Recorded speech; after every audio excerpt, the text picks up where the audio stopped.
بسم اللہ الرحمن الرحیم ورحمۃ اللہ وبرکاتہ۔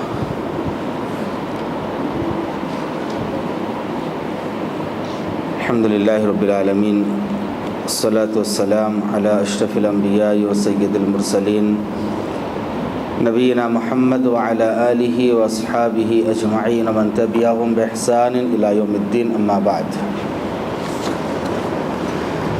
حضرات گرامی، ایمان اس کی شاخوں کے تعلق سے بیان چل رہا ہے۔ گزشتہ درس تک ہم لوگوں نے یہ معلوم کیا کہ ایمان کی جو بنیادی ارکان ہیں ان میں سے اللہ پر ایمان لانا، اللہ کے فرشتوں پر ایمان لانا، اللہ کی نازل شدہ کتابوں پر ایمان لانا، نمبر 5 اللہ کے بھیجے ہوئے رسولوں پر ایمان لانا، اور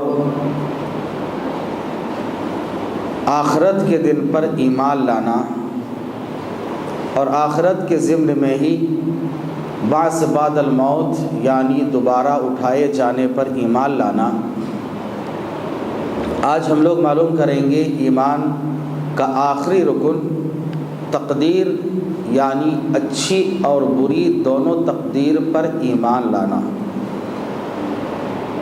اچھی اور بری تقدیر پر ایمان کا مفہوم کیا ہے؟ سلف صالحین اس بات کا پختہ عقیدہ، یقین و اعتقاد رکھتے ہیں کہ ہر خیر و شر اللہ تعالیٰ کے فیصلے اور تقدیر کے مطابق ہی وجود میں آتا ہے۔ اللہ تعالیٰ جو چاہتا ہے وہی کرتا ہے، ہر چیز اس کے ارادے کے مطابق ہے، کوئی چیز بھی اس کی مشیت و تدبیر سے خارج نہیں۔ اسے ہر چیز کے ہونے سے پہلے ہی اس کا علم تھا، وہ اپنے بندوں کے آئندہ حالات سے واقف تھا، وہ یہ بھی جانتا تھا کہ ان کا رزق کتنا ہوگا، عمر کتنی ہوگی، وہ اعمال کیسے ہوں گے، اس کے اعمال کیسے ہوں گے۔ چنانچہ اس نے اپنے علم کے مطابق کائنات کی تخلیق سے پہلے ہی ہر چیز کی تقدیر لکھوا دی۔ اب جو کچھ بھی ہو رہا ہے اس کے علم اور تقدیر اور ارادے کے مطابق ہی ہو رہا ہے۔ خلاصہ کلام یہ ہے کہ تقدیر اس چیز کا نام ہے جو اللہ تعالیٰ کو پہلے سے علم تھا اور اس نے اپنے علم کے مطابق قیامت تک ہونے والے ہر کام کو قلم کے ذریعے لکھوا دیا۔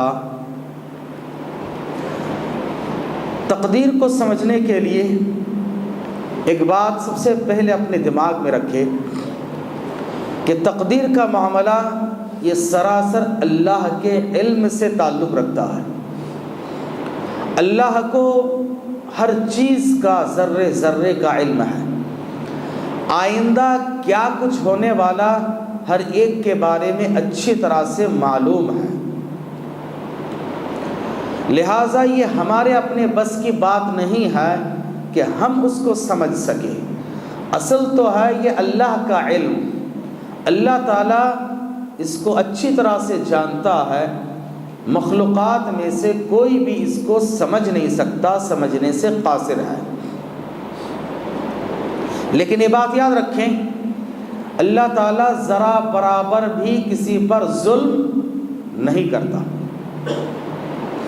مسئلہ یہ آتا ہے اگر چور کے نصیب میں اللہ نے لکھ دیا کہ وہ چوری کرے گا تو بیچارے چور کی کیا غلطی ہے؟ یہ عام طور سے دماغ میں بات آتی ہے۔ کافر کے دل میں، کافر کے نصیب میں اللہ نے لکھ دیا کہ وہ کافر رہے گا تو اس کی کیا غلطی ہے؟ جہنمی کے نصیب میں لکھ دیا گیا کہ وہ جہنمی تو اس کی کیا غلطی ہے؟ اور یہ تو مخلوقات کو پیدا کرنے سے کئی سال پہلے اللہ نے لکھ دیا، جیسے کہ صحیح مسلم وغیرہ کی روایت ہیں کہ اللہ تبارک تعالیٰ کے تعلق سے اور اس کائنات کے اول امر کے تعلق سے پوچھا گیا۔ آپ صلی اللہ علیہ وسلم سے صحابہ کرام نے عرض کیا، اللہ کے رسول، دنیا کے آغاز میں سب سے پہلے کیا ہوا؟ تو آپ نے فرمایا کان اللہ ولم یکن شیئا، اللہ تعالیٰ ہی تھا، اللہ کے سوا کچھ نہیں۔ تو اللہ تعالیٰ ہمیشہ سے تھا، ایسا نہیں کہ اللہ نہیں تھا پھر آیا، جیسے کہ خدا کا لفظ ہے۔ خدا کا مطلب ہوتا ہے خود سے جو آیا، خدا خود سے جو آیا وہ خدا۔ تو جو آیا تو اس سے پہلے نہیں تھا۔ آپ فجر کی نماز میں یہاں آئے، اس سے پہلے یہاں پر نہیں تھے، اس سے پہلے نہیں تھے۔ تو اللہ کے لیے اگر خدا کا لفظ استعمال کریں گے، یہ فارسی لفظ ہے، اس میں خرابی یہ آئے گی کہ اللہ تعالیٰ جب آیا خود سے تو اس سے پہلے نہیں تھا، تو اللہ کے وجود کا انکار ہو جا رہا ہے۔ اس لیے یہ لفظ استعمال مت کریں۔ اللہ تبارک تعالیٰ ہمیشہ سے ہی تھا، اللہ کا وجود نہ کبھی ختم ہوا نہ ہوگا۔ کل من علیہا فان وَيَبْقَى وَجْهُ رَبِّكَ ذُو الْجَلَالِ وَالْإِكْرَامِ، کائنات میں جو کچھ ہے سب کو فنا کے گھاٹ اترنا ہے سوائے اللہ تعالیٰ کی۔ جب کچھ نہیں تھا تب بھی اللہ تھا، جب کچھ نہیں رہے گا تب بھی اللہ رہے گا، یہی اللہ تعالیٰ کی شان ہے۔ اللہ تبارک تعالیٰ تھا، اللہ کے سوا کچھ نہیں تھا، نبی نے فرمایا۔ اس کے بعد کہا کہ اللہ تعالیٰ کا عرش پانی پر تھا، اللہ کا عرش پانی پر تھا۔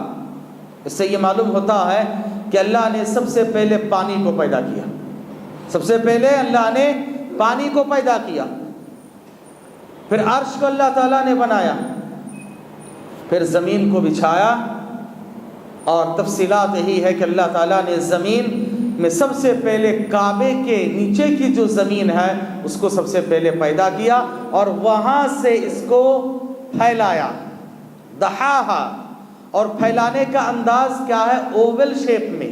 دحا کے معنی ہوتا ہے دحیتن کے اصل معنی عربی زبان میں شترمرغ کا انڈا، شترمرغ کے انڈے کو کہا جاتا ہے دحیہ یا دحا۔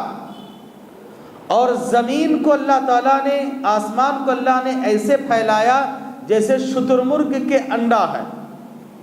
تو اس سے یہ تصور ملتا ہے کہ کائنات اوول شیپ کی ہے۔ حضرات، اللہ تبارک تعالیٰ نے اس وقت ابھی مخلوقات میں سے شاید ایک دو چیزوں کا ہی وجود ہوا تھا۔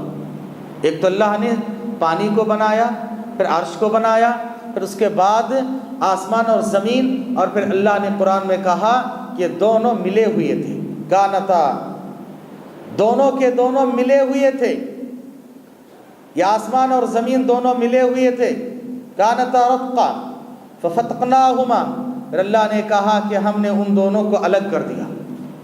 آسمان اور زمین دونوں ملے ہوئے تھے، قرآن میں اللہ نے کہا دونوں کو ہم نے الگ کر دیا۔ تو اس طریقے سے اللہ تبارک تعالیٰ نے کائنات کو وجود میں لایا، پھر اس کے بعد لوح محفوظ کو بنایا، پھر قلم کو پیدا کیا، پھر کہا قلم سے اے قلم تم لکھو۔ قلم نے کہا کہ ما اکتب، کیا لکھوں، کیا لکھوں؟ اللہ نے کہا کہ ما کان وما یکون، تم لکھو جو ہو چکا وہ بھی اور جو ہونے والا ہے وہ بھی۔ یہ جو ہو چکا ہے کس کے علم میں تھا؟ قلم کو معلوم تھا؟ نہیں، اللہ کے علم میں تھا۔ جو آگے ہونے والا ہے وہ کس کے علم میں تھا؟ اللہ کے علم میں تھا۔ تو اللہ تعالیٰ نے اپنے علم کے مطابق سب کچھ لکھ دیا، لوح محفوظ میں سب ہے، انسان کی تقدیریں، ان کی روزی روٹی، ان کی سعادت مندی، بدبختی، جنتی، جہنمی، سب کچھ اللہ تعالیٰ نے لکھ دیا۔ اب جب اللہ نے لکھ دیا تو اب پیدائش سے بہت پہلے ہی اللہ نے لکھ دیا، اب چور کہے گا میں چوری کر رہا ہوں، اللہ نے میرے نصیب میں لکھ دیا. اس کے میں دو جواب دوں گا. ایک، آپ کے نصیب میں اللہ نے چوری لکھ دیا، آپ کو کیسے پتا ہے؟ کیسے پتا ہے آپ کو؟ آپ کے نصیب میں آپ جہنمی ہے، اللہ نے لکھ دیا، کیسے پتا ہے؟ معلوم ہے؟ تقدیر کو دیکھے ہیں، لوح محفوظ کو پڑھ کے آئے ہیں، اللہ نے آپ کو بتایا ہے. تقدیر کو اللہ نے چھپا کر رکھا، یہی حکمت ہے. یہ بھی تو ہو سکتا ہے تو آج چور ہے، توبہ کر کے اچھا بھی ہو سکتا ہے نا. یہ بھی تو تقدیر میں لکھی ہو سکتی ہے. تو نے کیوں برائی کی ہوئی اپنے دماغ میں رکھ لیا؟ یہ بھی تو ہو سکتا ہے کہ تو اچھا بن جا، عبادت گزار ہو جا. صحابہ اکرام کیا تھے؟ حضرت عمر کیا تھے؟ حضرت حمزہ کیا تھے؟ اور دیگر صحابہ اور صحابیات میں سے کیسے کیسے لوگ تھے. اگر وہ لوگ یہ سوچ لیے ہوتے نہیں نبی کی دشمنی تو میرے دماغ میں لکھ دیا اللہ نے، اگر عمر یہ سوچ لیے ہوتے، ہدایت پاتے؟ ان کو کیا پتا تھا کہ تمہارے نصیب میں کیا ہے؟ تو جو آدمی یہ کہتا ہے اللہ نے میرے نصیب میں لکھ دیا ہے، وہ سب سے بڑا جاہل ہے، جھوٹ بول رہا ہے. تجھے کیا پتا ہے؟ اللہ نے لکھا ہے، کوئی پروف تجھے اللہ نے دیا ہے؟ تو پڑھا ہے؟ نہیں نا. تو کیوں نیگیٹیولی جا رہا ہے؟ پازیٹیولی تو ہو سکتا ہے کہ پازیٹیو اپنے دماغ میں رکھ کر کیسے کیسے لوگ. فضائل بن عیاض رضی اللہ تعالی عنہ رحمہ اللہ، فضائل بن عیاض رحمہ اللہ، قرآن کی تاثیر میں اہل علم نے لکھا ہے، اللہ اکبر، بہت بڑے ڈاکو اور چور تھے، وقت کے بہت بڑے ڈاکو اور چور تھے. ایک گھر میں گئے رات میں چرانے کے لیے گئے تو گھر والے قرآن کی تلاوت کر رہے تھے، اس آیت کی تلاوت کر رہے تھے، الم یعن للذین، کیا ان لوگوں کو ابھی بھی وقت نہیں آیا، ابھی بھی ان لوگوں کو وقت نہیں آیا جو برے کاموں میں مصروف ہیں، اللہ کی نافرمانی میں مصروف ہیں، ابھی بھی وقت نہیں آیا. ابھی کتنا وقت چاہیے، کب اللہ کی پکار آ جائے گی پتہ نہیں ہے. یہ دنیا تو کھیل تماشا ہے، دھوکے کا سامان ہے. جب اللہ تعالیٰ کی پکار آئے گی سب کو چھوڑ چھاڑ کے چلے جانا ہے. جیسے بچہ کھلونا بناتا ہے، سمسار بناتا ہے، کھانا پکاتا ہے، سب کچھ تیار کرتا ہے، پھر ماں باپ کی آواز آتی ہے، بیٹا چلو چلو کھیلنے کا وقت ختم ہو گیا ہے. سب کچھ چھوڑ چھاڑ کے اپنے سمسار جو بڑے پیار سے بسائے تھے سب کو چھوڑ کے چلے جاتے ہیں. اسی طرح سے یہ دنیا ہے، لعب انما هذه الحیات الدنیا لعب ولہو، یہ دنیا کھیل تماشا ہے. سب کچھ آپ نے بسایا ہے، بہترین بلڈنگ آپ نے بنائی ہے، بہت اچھے فرنیچر آپ نے سجائے ہیں، بڑے بینک بیلنس آپ نے کیے ہیں، کپڑوں کے بھرمار آپ نے رکھے ہیں، سونوں کے گہنے کے بھرمار آپ نے کیے ہیں، تجوری بھرے ہوئے ہیں، کیا شان ہے. لیکن جو ہی اللہ کی پکار آ جائے، چلو بیٹا ختم ہے وقت، ختم، آ جاؤ وقت ختم ہو گیا، سب کو چھوڑ چھاڑ کے جانا ہے. کیا ابھی وقت نہیں آیا؟ کتنا وقت چاہیے؟ اللہ کے ڈر سے ان کے دلوں میں تبدیلی آنے کے لیے اور کتنا وقت چاہیے؟ وہ پکار اٹھے اسی وقت میں گھر میں، ہاں بھائی وقت آ گیا، وقت آ گیا، وقت آ گیا. گھر والے پریشان، کہاں سے آواز آ رہی ہے؟ چور آیا ہے، پکڑ لیے. کہا کہ دیکھیے اس قرآن کی ایک آیت نے میری زندگی کو بدل دیا، زندگی کو بدل دیا. آیا تھا میں چوری کرنے کے لیے، آیا تھا میں چوری کرنے کے لیے، لیکن قرآن کی اس آیت نے میرے دل کو چرا لیا. تمہاری اس آیت نے تمہاری اس تلاوت نے میرے دل کو موہ لیا ہے. لیکن یاد رکھو آج سے میں توبہ کرتا ہوں. اور اس کے بعد اللہ اکبر، اتنے بڑے عالم، اتنے بڑے زاہد، اتنے بڑے عبادت گزار بنے، بہت بڑے تابعین، محدثین میں ان کا شمار ہوتا ہے، فقہاء میں ان کا شمار ہوتا ہے، زاہد اتنے عبادت گزار ہیں. زہد اور تقوی اور پرہیزگاری کے ایسے ایسے بے مثال اور نادر ان کے واقعات ہیں. کیسے تبدیلی آ گئی زندگی میں؟ کیسے تبدیلی آئی؟ فضائل بن عیاض رحمہ اللہ، اللہ اکبر، اگر یہ پہلے سوچ لیتے میرے نصیب میں اللہ نے لکھ دیا چوری کرنا تو ہدایت پاتے. آپ کو کیا پتا ہے کہ ایسے بھی تو ہو سکتا ہے نا. ایک چیز ہے. اور دوسری بات، تقدیر اللہ تعالیٰ نے اپنے علم کے مطابق پہلے اللہ کا علم، پھر رائٹنگ، اللہ کا علم تھا پھر اللہ نے لکھ دیا، اس کے مطابق اب چل رہا ہے۔ یاد رکھیے، پہلے اللہ کا علم، پھر اللہ نے لکھ دیا، پھر انسان کو پیدا کیا، پھر اس کے مطابق چل رہا ہے۔ یہ تقدیر کے مراتب ہے، ابن قیم رحمہ اللہ نے بڑے اچھے انداز میں سمجھائے ہیں۔ کیسے ہیں یہ مراتب چار؟ اللہ تعالیٰ کو ہر چیز کا علم تھا یا نہیں تھا؟ مثال کے طور پر ایک ٹیچر، ایک استاد اپنے پاس پڑھنے والے ایک 10-12 اسٹوڈنٹس میں سے ایک کے بارے میں، 2 کے بارے میں کہتا ہے تم دونوں فیل ہو جاؤ گے، تم دونوں فیل ہو جاؤ گے، اور واقعی معنی میں دونوں فیل ہو گئے۔ اب بتائیے، استاد نے کہا اسی لیے دونوں فیل ہوئے؟ استاد کے بولنے پر فیل ہوئے؟ پھر بولے، استاد کے بولنے پر فیل نہیں ہوئے، وہ اپنے اعمال کی بنیاد پر فیل ہوا۔ اس نے محنت نہیں کی، کوشش نہیں کیا، اپنے کالے کرتوت، سستی، کاہلی، جی چرانے کی وجہ سے، محنت نہ کرنے کی وجہ سے فیل ہوا۔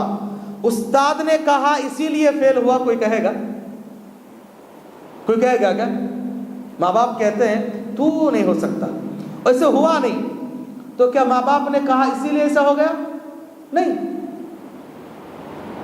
اب جب دنیاوی معاملات میں دیکھیے، استاد نے کہا اسی لیے فیل نہیں ہوا، تو اللہ نے لکھا اسی لیے چوری کر رہا، ایسا نہیں ہے۔ اب استاد نے کیوں کہا؟ استاد کو پہلے سے ہی اس کے اثرات کے بارے میں علم ہو گیا تھا، پڑھتا نہیں، سبق یاد نہیں کرتا، لکھتا نہیں، ہوم ورک کرتا نہیں، وقت پہ کلاس کو آتا نہیں، اور نہ ہی یہ ظاہری اثرات کو دیکھ کر استاد جو غیب کا علم نہیں بھی رکھتا۔ استاد کو غیب کا علم ہے کیا؟ نہیں ہے، اور اس کے مطابق ہو بھی گیا، اس نے جو کہہ دیا۔ کیوں؟ استاد کو اس کے ظاہری حالات سے علم ہو گیا، تو استاد نے بتایا کہ تم فیل ہو جاؤ گے، اور وہ ہو گیا۔ اس میں استاد کا کوئی قصور نہیں، ٹیچر کا کوئی قصور نہیں۔ اب اسی کو ایسے ہی سمجھیں، اللہ کو ہر ایک کے بارے میں ذرے ذرے کا علم ہے یا نہیں؟ یہ بندہ جس کو ابھی پیدا نہیں کیا، آج سے 100 سال بعد جو آئے گا، آج سے 1000 سال بعد جو آئے گا، 70,000 سال بعد ہی لے لیجیے آئے گا، اس کے بارے میں اللہ تعالیٰ کو علم ہے یا نہیں کہ یہ کیا کرے گا؟ ہے یا نہیں؟ اب اگر اللہ تعالیٰ نے لکھ دیا اس کے بارے میں، تو اللہ ظلم کر رہا ہے؟ سمجھ میں آئی نہیں آئی بات؟ اللہ کو علم ہے کہ یہ آج جس کو میں نے پیدا کیا، یہ روح آج سے 70,000 سال پہلے اس کو بھیجوں گا، تو یہ جا کر کیا کیا کریں گے، اللہ کو علم تھا۔ یہ پہلے اللہ کا علم، پھر اللہ نے لکھ دیا۔ تو اب اللہ نے لکھ دیا اس لیے ہو رہا ہے، یہ ہمارے کالے کرتوت کا علم اللہ کو تھا، اسی لیے اللہ نے لکھا ہے۔ اللہ نے لکھا اسی لیے چور چوری کر رہا نہیں، چور چوری کرے گا اللہ کو معلوم تھا، اسی لیے اللہ نے لکھا۔ شرابی شراب پیے گا اللہ کو معلوم تھا، اسی لیے اللہ نے لکھ دیا۔ اللہ نے لکھا اسی لیے شراب پی رہا نہیں، ایسا نہیں۔ بے نمازی بے نمازی ہوگا اللہ کو معلوم تھا، اسی لیے لکھا۔ اللہ نے لکھ دیا اسی لیے۔ اللہ نے مجھے توفیق ہی نہیں دی تو میں کیا کروں؟ تجھے کیا پتا ہے اللہ نے توفیق نہیں دی؟ کہاں سے پڑھ لیا تو؟ تقدیر کو پڑھ لیا؟ لوح محفوظ کو دیکھ لیا؟ اللہ نے بتا دیا، انفارم کیا؟ نہیں۔ تو پھر کیسے کہہ سکتا ہے اللہ نے مجھے توفیق ہی نہیں دی؟ کیسے کیسے لوگوں کو توفیق مل گئی ہے؟ تو یہ ہے کہ اللہ نے لکھ دیا اسی لیے نہیں، بندے کریں گے، اللہ کو علم تھا اسی لیے اللہ نے لکھا ہے۔ تو جس طرح سے ٹیچر قصوروار نہیں، اللہ بھی نہیں، اللہ بھی نہیں۔ یہ بات ایک دم کلیئر ہے۔ عقیدے میں یہ تقدیر کے مسئلے میں کتنے لوگ گمراہ ہو جاتے ہیں، اور میرا کیا قصور ہے بھائی، اللہ نے لکھ دیا؟ نہیں، ایسا نہیں ہے۔ تو یاد رکھیے تقدیر کے اس بات کے لیے ایمان رکھنا یہ گویا کہ اللہ کے غیب پر ایمان رکھنے کے برابر ہے. الذین یؤمنون بالغیب، قرآن نے شروع میں کہا غیب پر ایمان رکھو، اور غیب میں یہ بات ہے اللہ کو علم تھا، غیب کا علم تھا، اسی لیے اللہ تبارک تعالیٰ نے ان سب چیزوں کو لکھ دیا، اور اللہ کسی پر ظلم نہیں کرتا ہے. اللہ کو علم تھا نمبر ایک، پھر علم کے مطابق اللہ نے لکھ دیا، پھر اس کے بعد اللہ تبارک تعالیٰ نے مخلوقات کو پیدا کیا، پیدا کرنے کے بعد پھر اللہ کی مشیت اور ارادے کے مطابق کائنات میں یہ کام ہو رہا ہے، اپلائی کیا جا رہا ہے. یہی تقدیر کے مراتب ہے جن کو اہل علم نے بیان کیا ہے. اور تقدیر کے تعلق سے ایک بات دماغ میں رکھیں کہ گناہوں سے آدمی، برائیوں سے آدمی، غلطیوں سے آدمی تقدیر کی دلیل نہیں بنا سکتا. جیسے کہ میں نے ابھی کہا، چور یہ نہیں کہہ سکتا کہ میرے نصیب میں ہے اسی لیے میں چوری کر رہا ہوں. نہیں، برائی کرنے والا یہ کہہ نہیں سکتا ہے تقدیر سے اس کی دلیل لینا یہ بالکل درست نہیں ہے. اور یاد رکھیں اللہ تبارک تعالیٰ کا علم پختہ ہے، نقص نہیں ہے، اسی لیے اللہ تبارک تعالیٰ کے تقدیر پر ہمیں ایمان رکھنا ہے. تقدیر پر ایمان کے بڑے فوائد ہیں. ایک تو انسان سیٹسفائیڈ ہو جاتا ہے. جس کو تقدیر پر ایمان ہوگا کبھی خودکشی نہیں کرے گا، اور جو خودکشی کر لیا اس کو تقدیر پر ایمان نہیں ہے، اسی لیے وہ ایمان سے خارج ہو گیا، اب ہمیشہ جہنم میں رہے گا. خودکشی کرنے والا ہمیشہ جہنم میں رہے گا. کیوں؟ اس لیے کہ ایمان کے ایک رکن کا اس نے انکار کر دیا. خودکشی انسان کیوں کرتا ہے؟ پریشانیوں سے پریشان ہو کر، تکلیفوں سے، مصائب سے، مصیبتوں سے، اور کسی بزنس میں لاس ہو جائے اس کو اللہ سے امید نہیں ہوتی ہے. اور ایمان میں سب سے پہلی چیز امید، ایمان کی بنیاد ہے اللہ سے امید. کیونکہ جو اللہ سے نا امید ہو گیا وہ کافر ہو گیا. کیونکہ اللہ نے فرمایا اللہ کی رحمتوں سے تو وہی نا امید ہو سکتا ہے جو کافر ہو. کافر ہو کتنی مصیبتیں آ جائیں یہ سوچ لینا اللہ نے میری نصیب میں لکھا ہے، اللہ تو نے جو فیصلہ کیا میں اسی پہ راضی ہوں. اس میں حسد اور بغض بھی نہیں آئے گا. دو بھائی ہیں، ایک کو اللہ نے اونچا مقام دیا اور ایک کو نہیں دیا. چھوٹا بھائی یا بڑا بھائی جو بھی ہے، جس کو اللہ نے اونچا مقام دیا اس کو شکریہ ادا کرنا ہے، اپنے چھوٹے بھائی کو حقیر نہیں سمجھنا ہے. اور جس کو اللہ نے اونچا مقام نہیں دیا اس بھائی کو حسد بھی نہیں کرنا ہے. وہ یہ سوچنا ہے اس کے نصیب میں اللہ نے لکھا ہے، میری نصیب میں یہی ہے، اور اللہ میں تیرے فیصلے پر راضی ہوں. اللہ اکبر، اللہ اکبر. اور اللہ کسی پر ظلم نہیں کرتا ہے.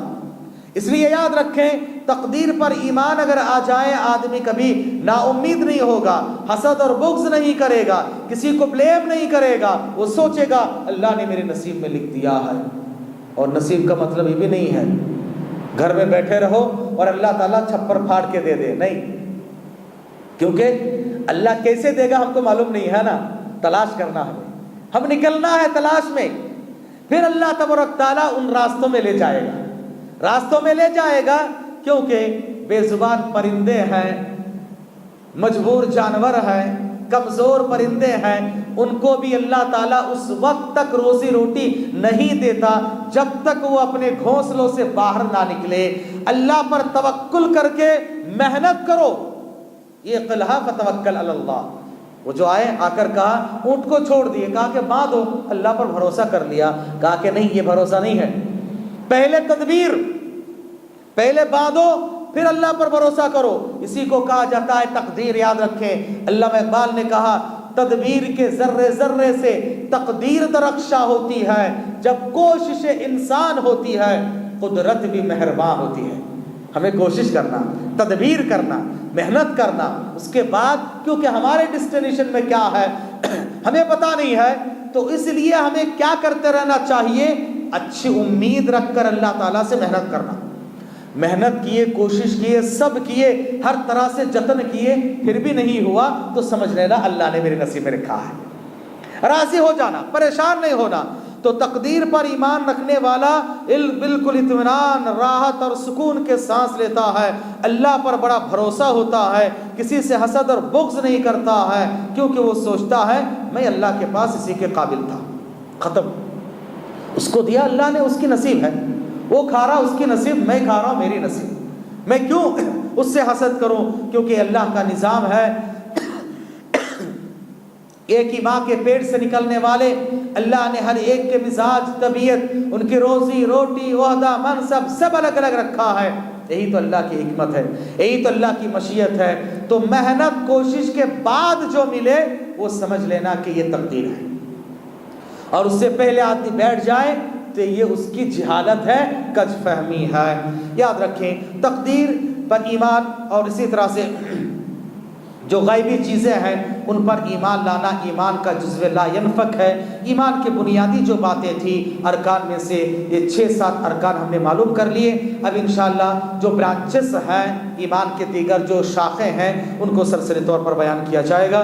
اللہ تعالیٰ سے دعا ہے کہ اللہ تبارک تعالیٰ ہمیں اور آپ کو واقعی معنی میں تقدیر کے یہ جو گتھیاں ہیں ان کو سب سے پہلے اللہ کے حوالے کر کے ہمیں صرف عمل کرنا چاہیے، عمل کرنا ہمارا کام ہے، اس کے بعد صحیح راستے پر پہنچانا اللہ کا کام ہے۔ اللہ تعالیٰ تو ہمیں نیک توفیق عطا فرما، صحیح سمجھ عطا فرما، جو لوگ غلط فہمی میں مبتلا ہے ان کو بھی نیک توفیق عطا فرما، آمین۔ وآخر دعوانا الحمدللہ رب العالمین۔ اللہ اکبر۔